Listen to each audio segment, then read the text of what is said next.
Okay, fam, welcome back. So today we're going to be going over the Grayscale trusts and talk a little bit about the onslaught of different events we're going to get this week. So with that being said, let's get it. All right. So first thing I want to go over here is the presidential countdown clock or election clock. I'm not sure what you would want to call this. Again, apparently this goes until midnight with your respective time zone wherever you live at. I'm not really sure if the election, the winner of the country is actually announced at midnight, but according to this, it is. So just something to keep in mind. I will tell you guys, I already voted for Trump roughly about a week to a week and a half ago. So my ballot was already cast. I did vote for Trump and JD Vance. So what are my expectations? Well, let's start with this. What are my expectations for the elections? I have pretty strong confidence that Trump's going to win the presidency. In terms of the midterms, which also happen apparently tonight as well.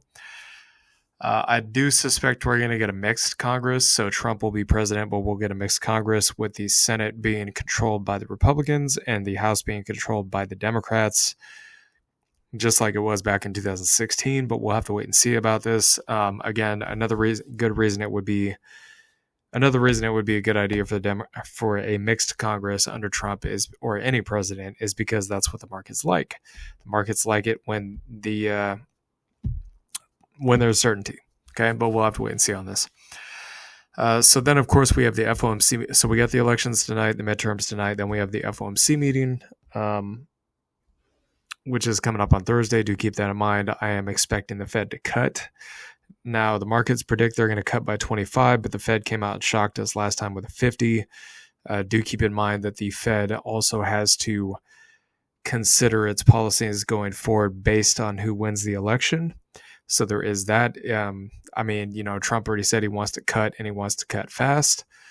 Whether that's going to happen or not, I don't know. But as you guys know, the Federal Reserve has a very long history of working in close proximity with the president, whatever the current president sitting of the United States is at that time. Okay.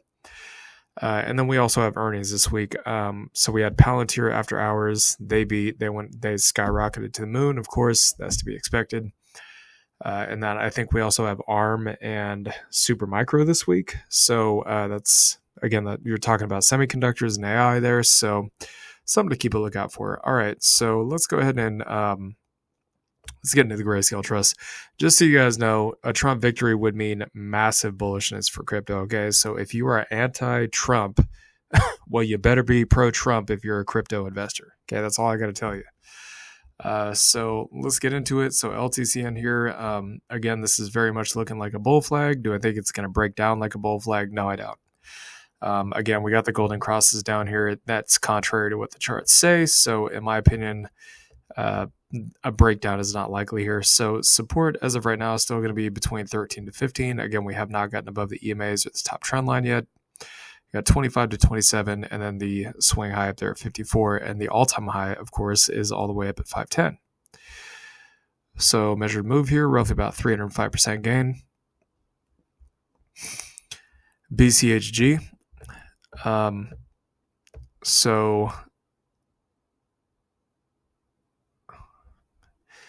Let's see here. So I would say probably maybe around $6. Maybe it could be a good pullback area, anywhere between like six to right about the price it is now, somewhere between 6 to 7 and a quarter, something like that. You could still use this zone, so 530 to roughly about 580, and then you have the 10 and a quarter to roughly about 20 going on there at the swing highs. So if I just measure from this white line pullback all the way up to this swing high up here, you're talking about 290% gain. So HSEN, so support down here 350 to 420. The targets could be anywhere from 680 immediately up to 1050. Again, keep in mind when crypto takes off to the moon, which it eventually will, probably sooner rather than later, I would think. These things are probably going to move pretty fast to the upside. So 206% gain here, ETCG. Next one.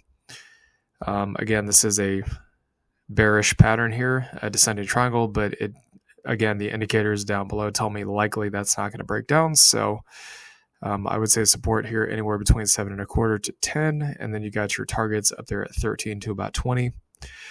I do want to get into, I'm just going to talk briefly about it. So 181% at the end of the video, some of the things I've been meaning to talk about. I was going to do a live video on this, but apparently there's some kind of error, so I can't do it. So I'm going to have to do it here.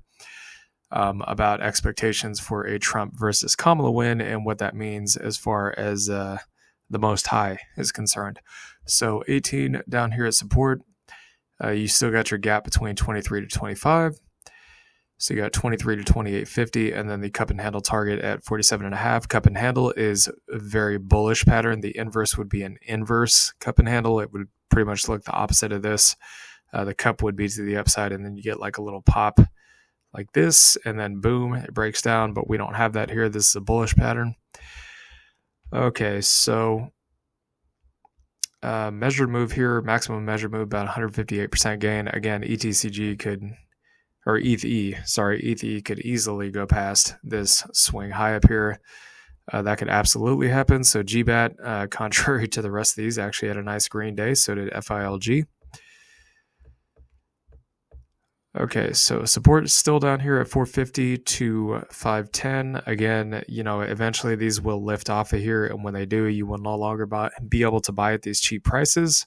I cannot guarantee it, but based on the cycle timing, the macro events that are playing out, the elections are about to be behind us, all that stuff, I would say it's a high likelihood that this support is not going to remain support for much longer. So, meaning that prices will likely move up. So you got that. You got the $8 to $10, which would be the next zone, and then the 32 is the all-time highs, or 33, somewhere in there. So maximum measured move here, 625%. FILG, FILG, whatever you want to call it. So it does look like we got a little bounce here. Again, I did tell you guys that I thought likely this could potentially be an undercut. Again, this candle right here itself is actually an undercut because you can see it came back above, then it undercut again, probably hunting for stop losses, then went up, and then eventually came back down.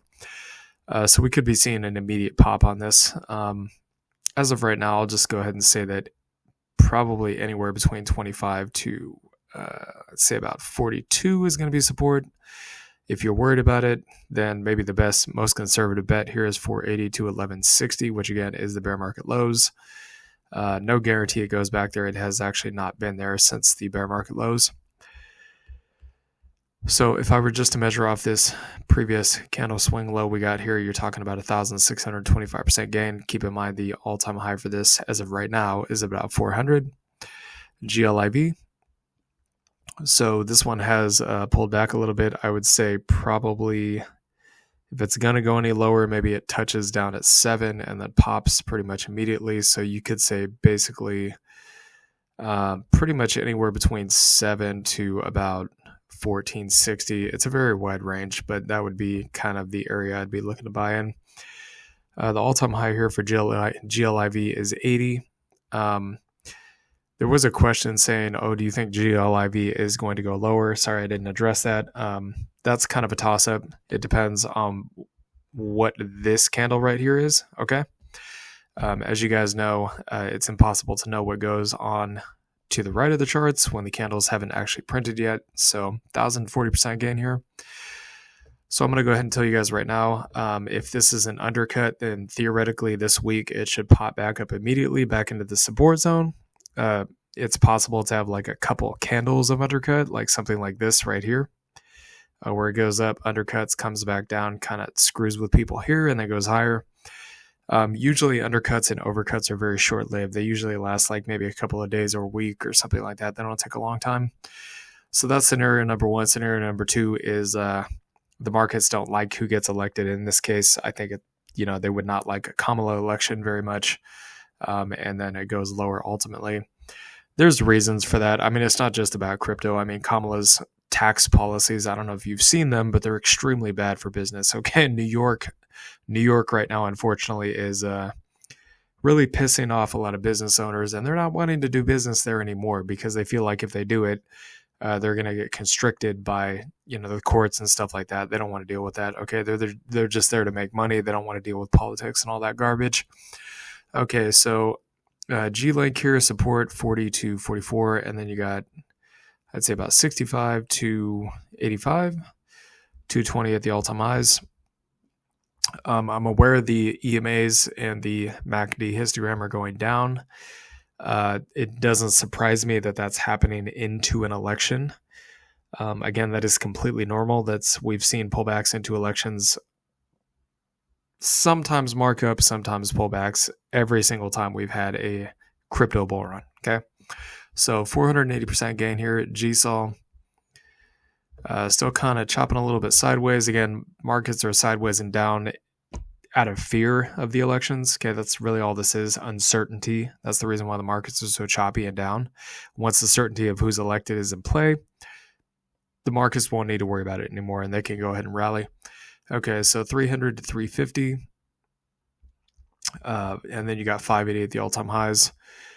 So about a 96% gain. The other thing that a lot of people have been saying is like, oh, well, what if there's a contested election? Like, what if it takes a couple of weeks for it to play out? Guys, I'm pretty confident that's not going to happen, okay? I think the election will be over tonight. The people will decide who's going to be president. In my opinion, my strong opinion, and I'm pretty confident in this, it's going to be Trump, okay?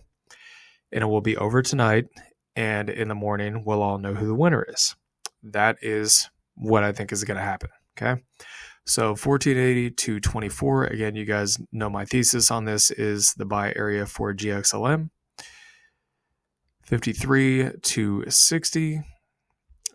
70 is the swing high up there. And believe it or not, there are some people that were on the left that are now voting for Trump. There are also gays and lesbians out there that are voting for Trump that now identify as conservative. So if you think like one particular sect of people belongs only exclusively to one party, you would be mistaken. So I just want to throw that out there. I don't know how closely you guys follow politics, but we are tracking this stuff very, very closely, okay? So 390% gain on GXLM. Mana, last one here. So based on these wicks here, I would say likely this is probably going to be an undercut. So it's hard to say exactly where this could bottom. I mean, you could pick anywhere between 550 to maybe all the way up to this $10 white line here. Again, every time I got below this, they kind of faked people out and then went back up. It's hard to say exactly what's going to happen here. So 17 to about 70 is going to be your target zone there. So 640% gain. Okay, so I'm going to, and again, I'll probably do a live video about this later, okay, but and this would not be my first time making predictions when I say this, okay, but in terms of who wins the election, so if Trump wins, society will know greater prosperity and peace, not just in this country, but in every country around the world, more so than they've ever done, okay?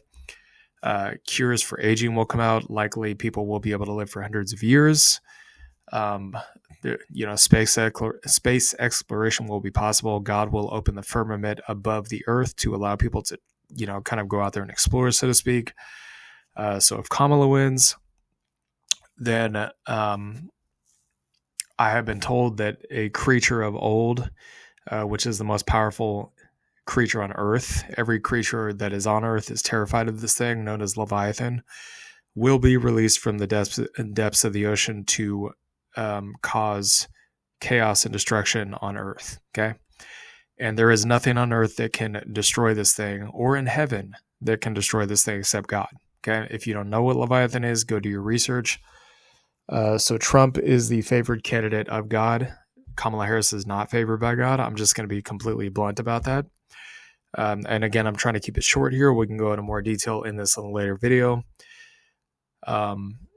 So the last thing that I do want to say here is that whether Trump or Kamala gets elected, and again, do your research on this, the beings known as the Anunnaki, which some people call the Egyptian gods, some people call the founders of Mesopotamia, and Atlantis. Some people refer to them as the creators of mankind. Whether they created mankind or not, I don't know. I have not been told that specifically. They're hundreds of thousands of years old. They roughly somewhere between 10 to 15 feet. So I have been told that there are going to be 7 of them that are going to come to Earth. Again, I've seen rumors of an alien invasion. I have not been told anything like that. So apparently there are 7 of them that are coming to Earth. They are known as the Anunnaki gods. Okay, they are below the Most High, the creator of existence. Okay, when I say that God has told me these things, I'm referring to the Most High God in existence. Okay, the Anunnaki are below these people, are below God and Jesus, of course. So they'll be coming to Earth to basically mitigate God's concerns here on Earth, physically showing up on Earth in person. One of them specifically a female Anunnaki. And again, I've only ever been told about God's divine sons, the seraphim, the archangels, all that jazz. I've never been told that he has divine daughters. Again, I don't know if there's any genders there, but the one of those 7, a female Anunnaki, will actually be coming down to Earth to work in tandem with the government to create a roadmap for the next stage of society, the evolution of society. And I've been told about, or I've heard about and been told about things like the 15-minute cities. People supposedly the government is trying to get people to eat bugs and all that stuff. All that nonsense is not going to happen. The Anunnaki are not coming here for that. I can tell you that right now. It's meant for the best possible outcome for society and for humanity. And of course, humanity will still have free will. That doesn't change. So again, I just kind of wanted to wrap this in real quick at the end of the video. If you guys have any questions, I'll go into a separate video about this later in person. So anyways, hope you all enjoyed this content. Please like, comment, and subscribe, and I'll see you all later. Peace.